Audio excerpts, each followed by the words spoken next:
Thank you so much, Nora, and thank you especially to the Princeton Public Library for having us. We love getting to come out and interact with the community.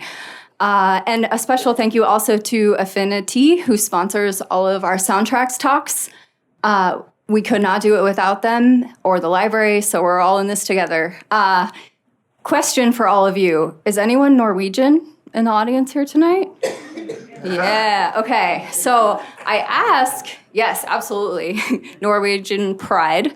I ask because we have Grieg's piano concerto this weekend with the Princeton Symphony. So if you get a taste of this and you're like, I must hear more, please come see us 7:30 and 4 o'clock at Richardson Auditorium. Michelle Kahn is the soloist, the pianist. And if you would like to win free tickets, you can fill this out and you can be entered to win. So I'm going to give you a little rundown of how the program's going to go. First off, we have Professor Dan Trueman, who's going to share about these instruments, how they came to be, what they are, the pronunciation.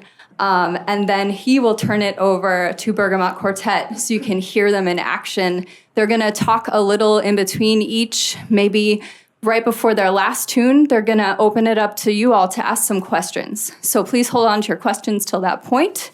And then maybe while you're asking, I will come around, collect these, and at the very end, we'll do a drawing.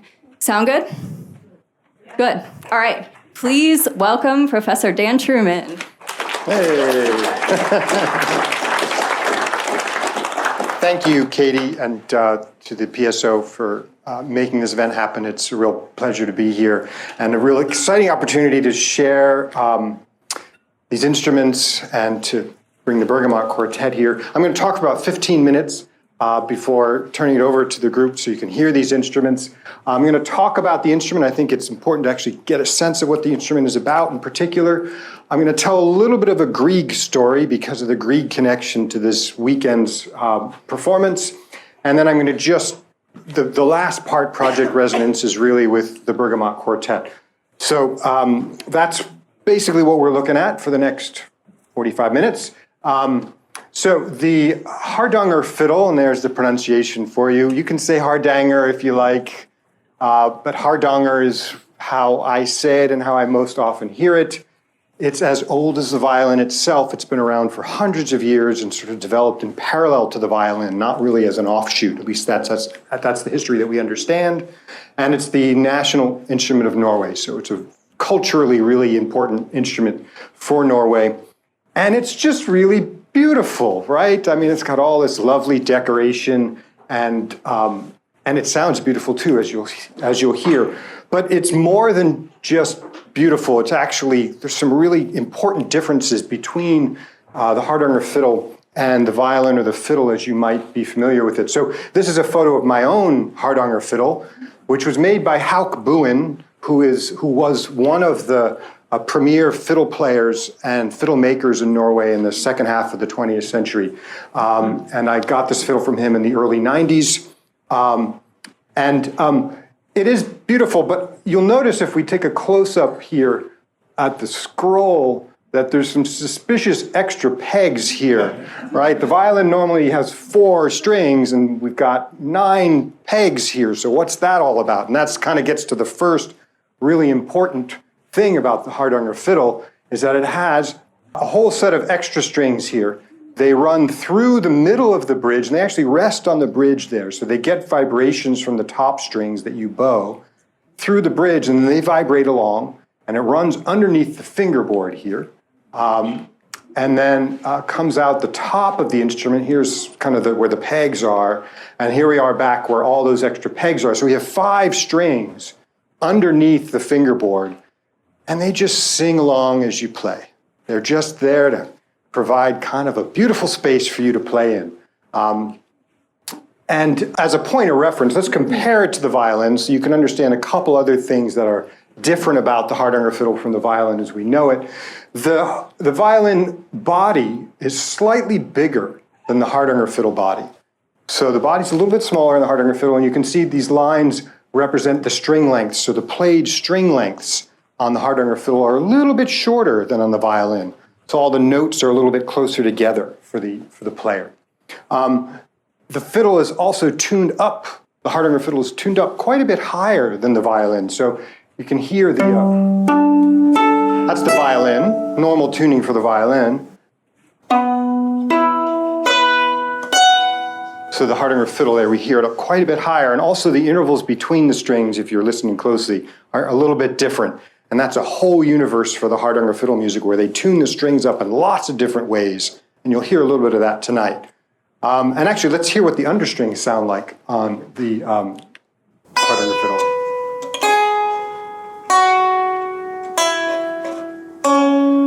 So they're not just in unison with these strings, only two of them match, and the rest of them are kind of just what they call a pentatonic scale. And they ring along in different ways depending on the melodies that you're playing. You can even watch them as you're playing different notes and see different ones of them vibrate depending on the notes that you're actually playing. So, another really important thing, see this bridge here is very flat, and the violin, it's actually very curved. And this gets at one really important thing about the Hardanger fiddle versus the violin. The Hardanger fiddle, you almost always play two notes at a time. And the flat bridge allows you to play two notes at a time. And the reason for that is you actually want those sympathetic strings, those extra strings, to ring as much as possible all the time.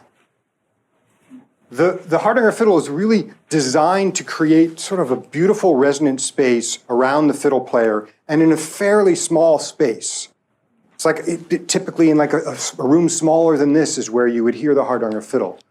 The classical violin has been optimized to project over an orchestra to the back of a large hall. So it's under much higher tension, and the strings are meant to be played individually. They're actually at a much steeper angle over the bridge, so there's a lot higher tension in that instrument. The player has to use a lot more weight in order to get that energy to project over the back, to the back of a hall over a large orchestra.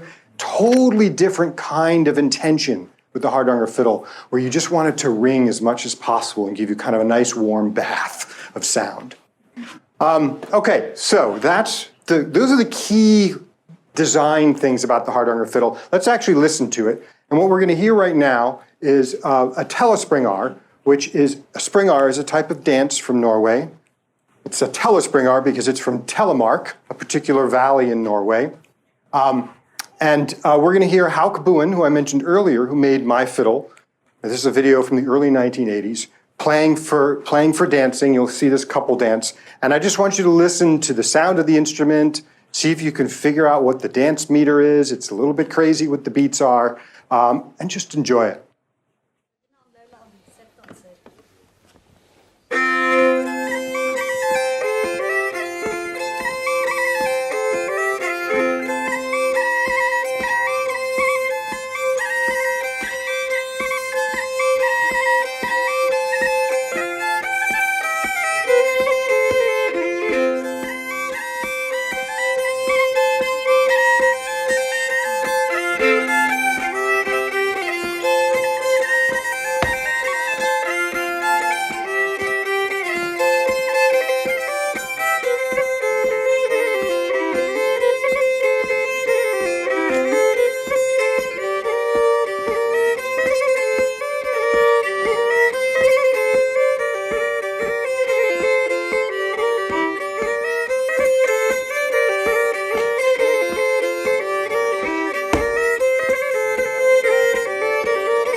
So there's so much to say about that, which I'm not going to say now because you could write dissertations, and there have been dissertations written about this music and the dance.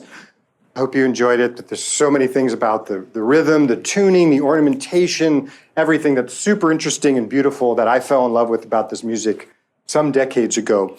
And actually mostly learned my own, the tunes that I know in the Hardanger fiddle from Hauk Boone himself.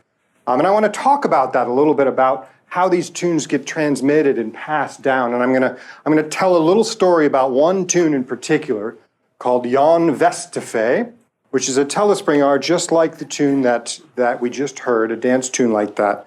I learned Jan Vestefé in the 90s from Hauk Boone by ear. None of this is done with notation. Notation is not part of the tradition for this music. Most of these fiddle players don't read music. Hauk doesn't read music. So this is all done by ear and in person. So I learned Jan Vestefé from Hauk Boone. Hauk and his brother Knut are renowned brothers in the fiddle community in Norway, and we're going to come back to Knut in a moment. Both of them learned many of their tunes from another set of brothers, Johannes and Gunnar Dale. Johannes and Gunnar learned many of their tunes from their grandfather, Knut Dale. So there's this whole tradition of tunes known as the Dale tunes, Dale repertoire, that kind of goes through this lineage here. So that's kind of a traditional way that these tunes are passed on. But I want to take a look at a second branch of this that's quite a bit different. And that is in the 1890s, Knut, this is before Johannes and Gunnar were born and showed a talent and interest in this music. He was worried in the 1890s that this music was going to disappear, that this was going to be lost. And so he engaged in an extended dialogue, letter writing exchange with Grieg, Edvard Grieg, asking him to come and write down these tunes. Will he come and write down these tunes? Because maybe that would be a way to preserve these tunes for the future. Grieg wasn't a violinist, and he felt that his friend Johan Halvorsen, a composer and a violinist who was the concertmaster of the Bergen Philharmonic, might be a better person to go and transcribe them. So Halvorsen went and met with Knut Dale and tried to write down some 17 of the tunes that Knut Dale that were part of his repertoire. And I say tried because Johan was from the town. He wasn't from the valley. He didn't know this music really. He didn't play this music. He was a classically trained violinist.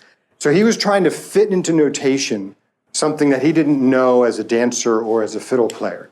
And you can see this in his transcriptions because often the downbeat where he puts in the transcription is in a different place from where the fiddle players or the dancers feel it. And in fact, in this particular tune, Jan Vestefé, it's kind of funny if you look at his transcription, he has the downbeat in one place halfway through the tune, and then he sort of moves it halfway through the tune, pretty much reflecting that he's kind of confused about where the downbeat is, which is fair. If you listen to that previous tune, not obvious, like it's pretty complicated, hard to understand music. The point of all that is that what Grieg got were these transcriptions. He'd never heard the music himself. He got these transcriptions which were made by somebody, a terrific musician, but who didn't know this music. And so they had sort of things about them that a fiddle player would not think of as being correct. So Grieg made his whole Opus 72 set of solo piano pieces based on these transcriptions of tunes that he had never heard himself. We're going to listen to an original version, one recorded by Knut Boone that he learned from Johannes, that he learned from Knut. We'll listen to a recording of Knut playing that, sounding, we believe, very much like what Johann would have heard. And then we'll listen to the Grieg. And I'm just going to say ahead of time, I love both of these versions. They're really quite different from one another. And you could say, well, the Grieg is like just based on a misinterpretation of the traditional, or you could say, well, the Grieg is just much better because it's got all the classical training. I actually think they're both really special and beautiful. So I hope you like them too, but you also can hear how quite different they are. So we'll listen to these two recordings. First, we'll listen to Knut, and then the piano.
a whole other dissertation, and dissertations have been written about this in this topic, so there's a lot more there, of course.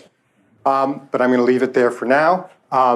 And now I'm going to talk about the possibility of a Hardanger quartet.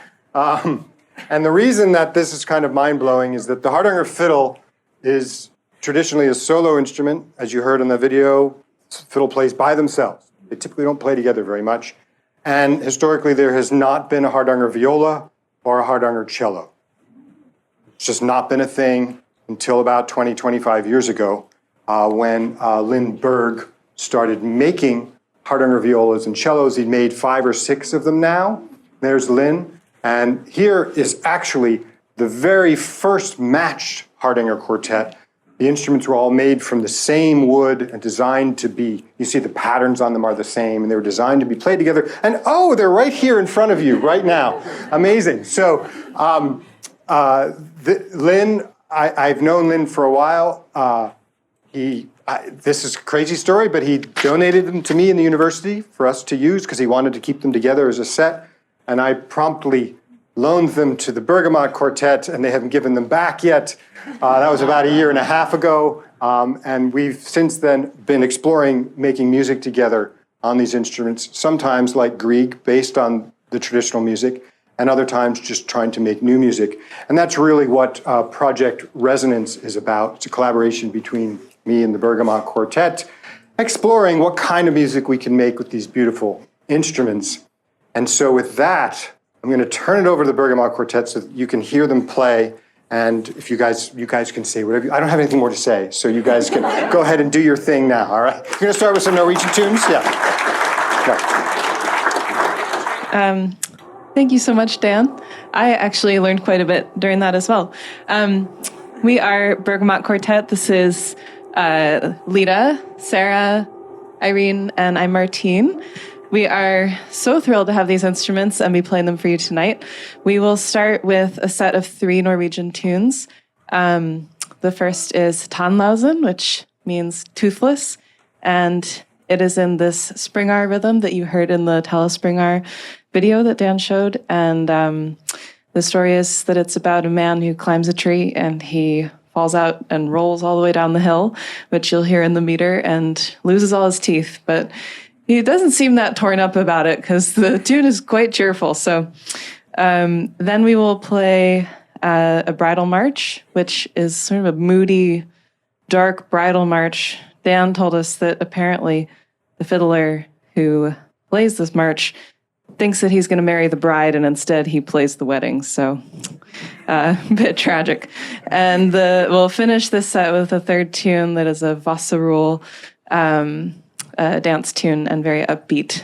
And before we do any of that, as you saw from the mechanics of the instrument, all the strings, that means that there's a lot of tuning that happens. So we have tuning friends here, which are these instruments called shruti boxes, and they will provide very beautiful drones, and we will peacefully and meditatively tune all 9 strings on each instrument.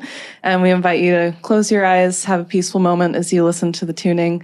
We're hoping that this can be like a really lovely ritual as part of playing these instruments and not just like a chore of tuning. So with that, enjoy the tuning and then the suite of tunes.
Thank you. Are we going right into the next set, or questions first? That's what I was wondering. Yeah. Do people have questions? Yeah. Are the resonating strings tuned the same across all your different instruments? No. Not quite. Should we demonstrate? Sure. Here. This is the violin.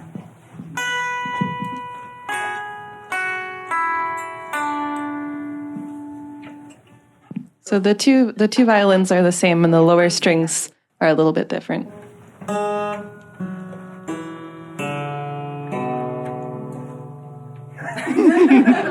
And any moment is really an opportunity for tuning. So, other questions? Yeah. There are a total of 9 strings, correct? Yes, 9 4 strings. on the top and 5 below. How do the Exactly. two come into unison? Like unison in terms of being played, or Well, because you've got the tuning pegs, but how do they? I mean, you don't see them. How do they work together? The 9 strings. Well, the top 4 strings are the ones that are played with the bow, right.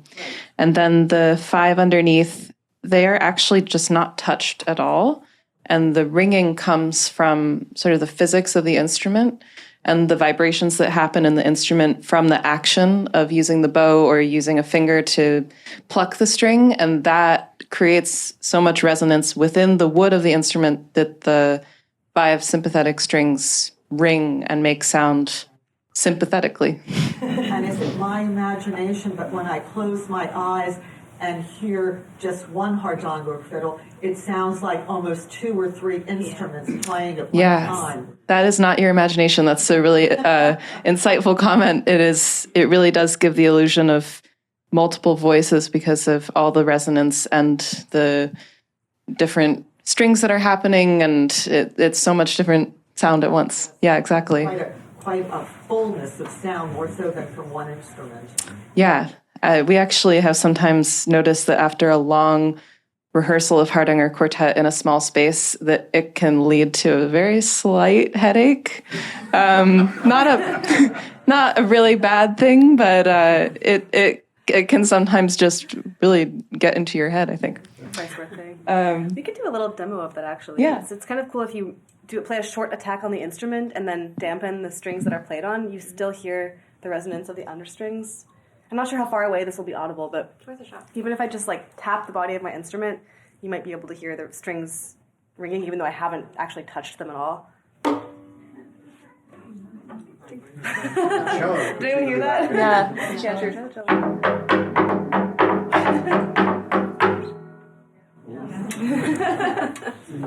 And even more so if you play a loud short attack like you were saying, and then mute. Right. So it really is 2 instruments almost, right? It feels like that because you mute one instrument and the other one keeps playing. Other questions? Yeah. What's the time signature? Oh, that's such a good question. Are you wondering about the first tune or all 3? Oh. Could you repeat the question? Yeah, absolutely. The question was about the time signature for the music we just played. And yeah, I think this is a great question for Dan, actually. So okay, I can take this guy. The last tune in particular you're asking. I mean, I think that's the Vossa rule is typically in 6/8. So 4 5 6 1 2 3 4 5 6. So that's a bit of the easier one. The first one is much more complicated. The tradition. What is the time signature for the traditional? The traditional, the telespring. The telespring are. So they don't necessarily think of it as in time signatures, right? So it's a dance. It's a 3-step dance. So it's a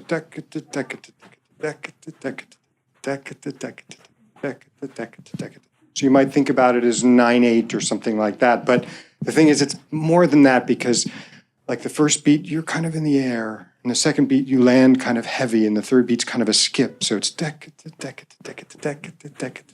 not the same length. They don't have the same quality to them. So they don't really fit into the classical notions of what a meter is. So yeah, does that help? Yeah.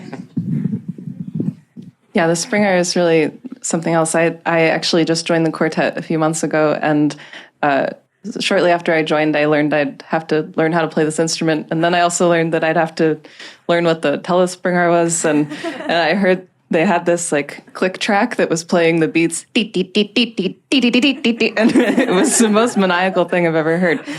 Seeing it danced, it makes a lot more sense. Question in the back? So did I understand this is the only Hardanger cello in the world? No. Well, there are a few other Hardanger cellos and violas in the world. There are a couple other quartets. Kronos Quartet actually has a set of instruments. So we're in good company, but this is nearly one of a kind. Yeah. Yeah. I'm sorry, a lot of questions. Hardanger, is that the name of the region that the instruments are first from? Okay. And, Yeah. And about when did they first come into existence? Yeah, I mean, the earliest one that they have still is from like the 1630s, I think, or something like that. But they pre-existed. I don't know how well the prehistory of that is known, but quite a long time, yeah. Can I ask a question? Yes, Lita. Someone earlier today asked us if anyone still plays like the earliest instruments in the same way that classical violinists are still playing a Stradivarius instrument. Do you know if that's the case, if they're preserved in that way? Or if So there are a couple different museums there where they have these, like, in fact, there's one that's got a beautiful chronology going back to some very old instruments to some very new ones. And I think they have concerts there sometimes where people play them. The Met Museum has a Hardanger fiddle that's fairly old that they sometimes bring out to play. There's not, in my experience, the same kind of sort of fetish with old instruments with the Hardanger fiddle community that there is with classical instruments. Most fiddle players play fairly new ones. There are some older makers that people play, but I don't have a sense that people are kind of obsessed with it in the same way. Yeah, wow, so many great questions. I first saw the hand of you in the back. Yeah. So as I understand it, the fiddle, violin, Hardanger, sort of came up the pipe at the same time. How do they deviate, or why did they, instead of coming together? I guess that has to do with geography.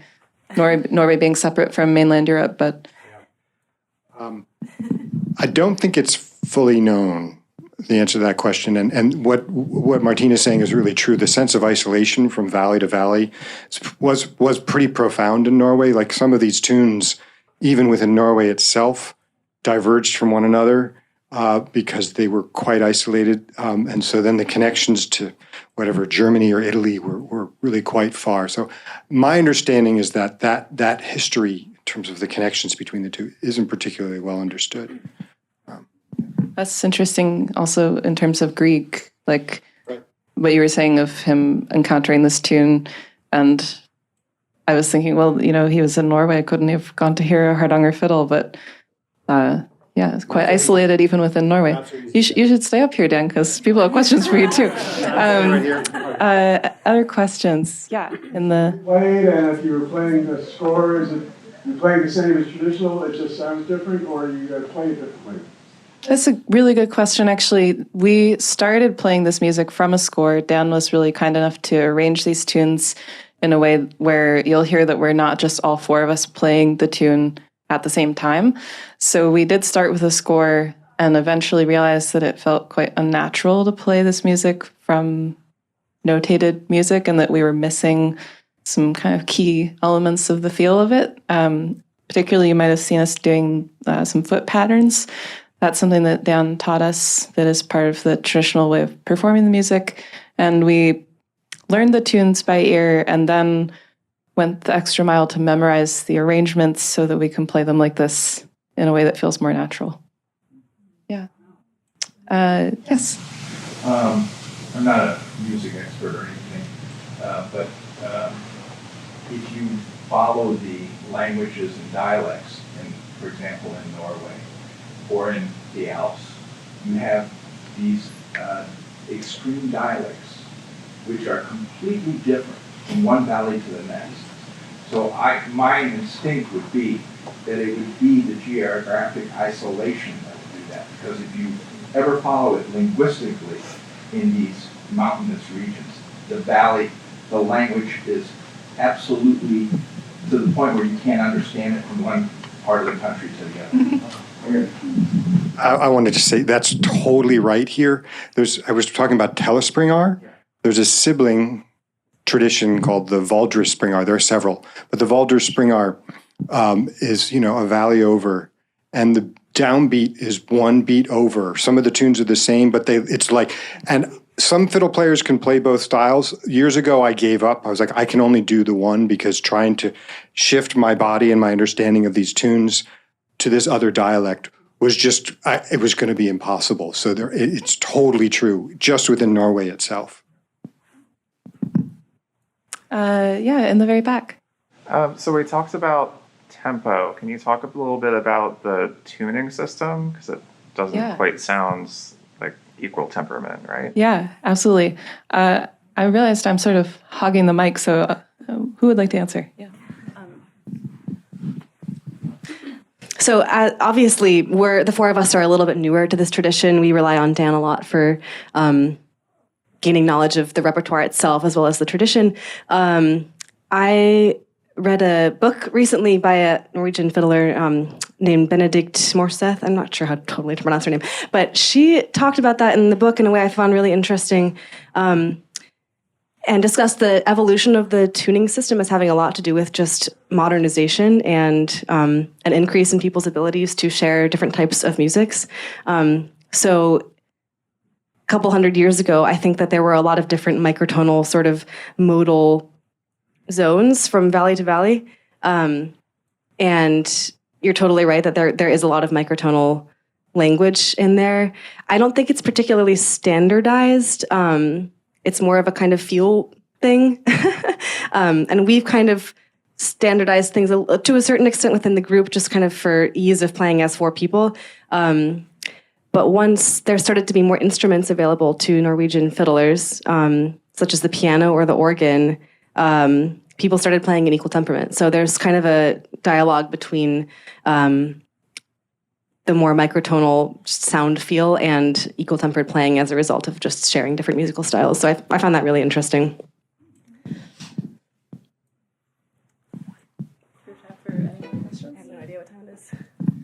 Katie, quick time check. Do we have time for more questions, or should we move on to the last music? Okay, great. I think it's time. I'm going to ask, though, does anyone have any of these they'd like to enter while everybody's tuning up for the last? Yeah, we'll tune and play a couple more pieces for you, and that'll be it for the night.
So our last four tunes will be Irish rather than Norwegian. The first and the last will be by Dan and his fiddler collaborator, the amazing Irish Caoimhín O'Reilly. Those are the Clonshanna woman and the Gaelic man. They're named for people that were found in bogs, old ancient bog bodies. And then the middle two tunes, one is a contemporary tune by a wonderful concertina player in Ireland, Saran O'Mullen, called Curious Boy, Angasar Fiosrak. And then also in the middle will be Bold Doherty, which is a traditional Irish tune. So enjoy, and thanks all for being here. Feel free to come and ask us about the instruments afterwards and take a closer look.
Thank you.